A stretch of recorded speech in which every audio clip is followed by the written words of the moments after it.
Kaymak gibi güzel, pürüzsüz, lekesiz, aydınlık bir cilt için cildi kuruyanlara, çatlayanlara, şöyle kış mevsimine uygun, cildine nem vermek isteyenlere güzel bir tarif. Kaymak maskesi geliyor. Bir tatlı kaşığı dolusu kaymaktan alın, bir kabın içerisinde bunu bir güzel aktarın. Özellikle cilt kuruluğunu çok güzel gideriyor ve ekleyeceğimiz ürünlerle cilt rengini çok güzel açıyor, lekeleri siliyor. Aloe vera jel. Dilerseniz bitkiden şöyle kendiniz çıkartın, bunu ezin, jel haline getirin veya doğala en yakın olanlardan birinden bir tatlı kaşığı ekleyin.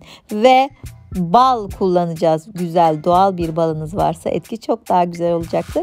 Bir tatlı kaşığı dolusu da bal ekliyoruz. Cildimize elastikiyet kazandırıyoruz. Oluşması muhtemel olan enfeksiyonların, sivilcelerin ve sivilce izlerinin önüne geçmiş oluyoruz. Yani kaymak, aloe vera, bal. Çok güzel bir üçlü oldu ve son olarak buna biraz da pirinç unu ilavesi yapıyoruz. Şöyle bir tatlı kaşığı dolu dolu pirinç unundan ilave ediyoruz. Cilt rengimizi de açacağız, lekeleri sileceğiz, gidereceğiz. Bu 4 malzeme birleştiğinde çok güzel, çok etkili bir tarif elde etmiş oluyoruz. Bu arada videoları beğeniyorsanız beğenmeyi, kanalıma Hobifan YouTube kanalına abone olmayı, bildirimleri açmayı unutmayın. Bu 4 malzemeyi bir güzel yediriyoruz. Neden? Cilt rengimiz açılsın, lekeler gitsin, bir de o kırışıklıklar, sarkmalar gitsin ve cilt kuruluğumuzu giderelim. Cildimizi şöyle kaymak gibi pürüzsüz, güzel, ışıltılı hale getirelim istiyoruz ya. O yüzden bu kaymak maskesi çok iyi gelecek. Kaymak bulması zor diyorsanız ve az miktarda alıyoruz ama kalanını çabuk bozulduğu için atıyoruz diyorsanız lütfen kalan kaymağı atmayın. Bozulsa bile kullanabilirsiniz. Kesinlikle kalan kaymağı, tarihi geçmiş kaymağı bile atmanız gerekmiyor. Böyle güzel bir maske yaparsınız onun yerine. Peki ne sıklıkta uygulayalım derseniz, haftada 2, haftada 3 veya bunu hazırladınız ya, bir hafta boyunca yetecek ölçüde yaptınız ya diyelim. Bir hafta boyunca her günde kullanabilirsiniz. Bir haftanın sonunda göreceksiniz ki cildiniz böyle porselen gibi, kaymak gibi güzel olacak. Bunu dilerseniz bir krem gibi de uygulayabilirsiniz. Bir maske gibi de uygulayabilirsiniz. Kalın bir tabaka halinde sürecekseniz bir maske gibi cildinizde 30 dakika, en az 30 dakika bekletin. Ama derseniz ki ben bunu daha uzun süre cildimde tutup cildimin elastikiyet kazanmasını, böyle bir güzel cildimin sıkılaşmasını istiyorum derseniz 30 dakikadan da uzun tutabilirsiniz. Saatlerce cildinizde kalsın. Cildinizden bunu çıkarttığınızda hala böyle yumuşaklılığı, o güzelliği kalacak. Önce ılık suyla şöyle bir çıkartın. Fazlasını pamuk pet yardımıyla çıkartabilirsiniz, atabilirsiniz. Pamuk pedini suya bir ıslayın. Fazlasını alın, ondan sonra önce ılık, sonra soğuk suyla bir güzel elinizi, yüzünüzü yıkayın. Ben kesinlikle ellerime de kullanıyorum. Çünkü ellerimiz özellikle kış mevsiminde soğukta çatlıyor, kuruyor, kırışıyor, lekeler oluyor. Özellikle o yüzden el bakımınızı ihmal etmeyin. Maskeyi önce ellerinize sürün, sonrasında bir güzel yüzünüze sürün. Bakın, uygulamayı yaptığım eldeki suyu görüyorsunuz. Su akıp gidiyor böyle cilde, o kadar güzel bir yumuşaklık, bir bariyer, bir önleyici görevi üstleniyor ki tarifi çok seveceksiniz.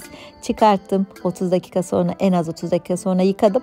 Ama hala böyle bir yumuşaklığı fazla hissettiğiniz, yağlı bir doku kaldığını düşünüyorsanız gül suyu ile tekrardan temizleyebilirsiniz. Özellikle geniş gözenekleri sıkılaştırmada çok etkili olacak. Bir de misler gibi kokusu kalacak elinizde, yüzünüzde. O yüzden ben maskeyi çıkarttıktan sonra şöyle soğuk soğuk gül suyu uygulaması yapıyorum. Gül suyunu ben dolapta bekletiyorum. Çünkü şöyle hızlıca soğuk soğuk sildiğimde nem cildime hapsoluyor. Çok daha güzel oluyor. Tarifin kalanını şimdi yüzüme uygulayacağım ama biraz daha kalacak. Bir kerelik bir tarif yapmadık. Kalanını cam bir bitmiş krem kabına aktarıyorum. Bunu buzdolabında bir hafta muhafaza edebilirsiniz. Kapağını kapatın. Bir hafta boyunca bence her gün akşam temiz cildinize bunu bir güzel sürün. Böyle az ölçülerde sürerseniz krem gibi de kalabiliyor. Birkaç saat bekletin, farkı görün. Gerçekten çok güzel bir kaymak kremi yapmış oluyorsunuz bu şekilde uygulama yaptığınızda. Bakın ne güzel kremi emdi.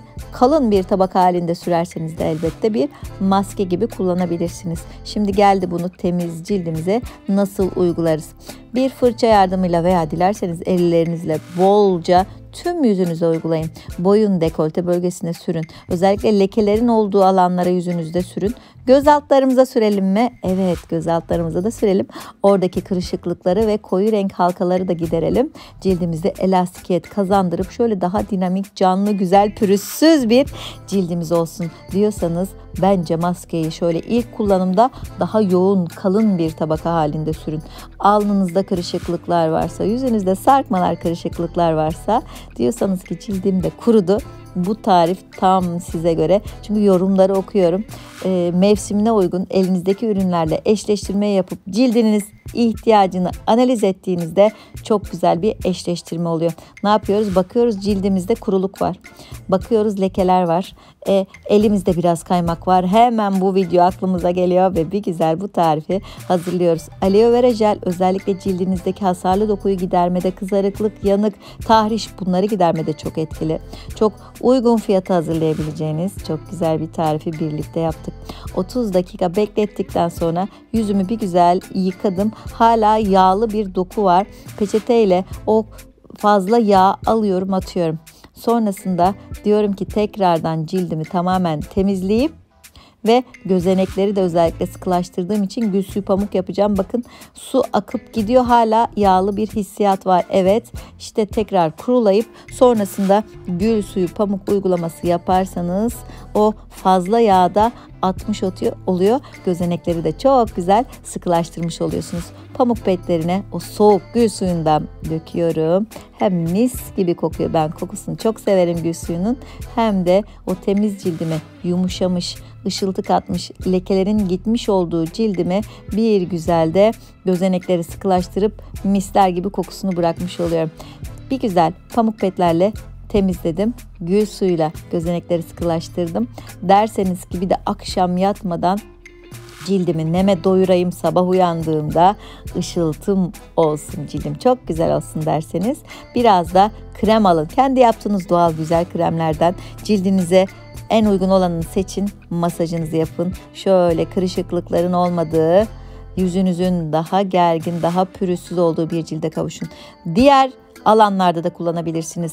Diz, dirsek kararmaları için kullanabilirsiniz. Gözenekleri sıkılaştırır. Porselen gibi, kaymak gibi bir cilde geçersiniz. Buraya birkaç video daha bırakıyorum. İzlemediyseniz lütfen onları da izleyin. Ve kanalıma abone olup videoyu izledikten sonra hemen kalkın şu tarifi bir deneyin. Güzel sonuçlar alırsanız da bize de lütfen yazın. Sağlıcakla, bay bay.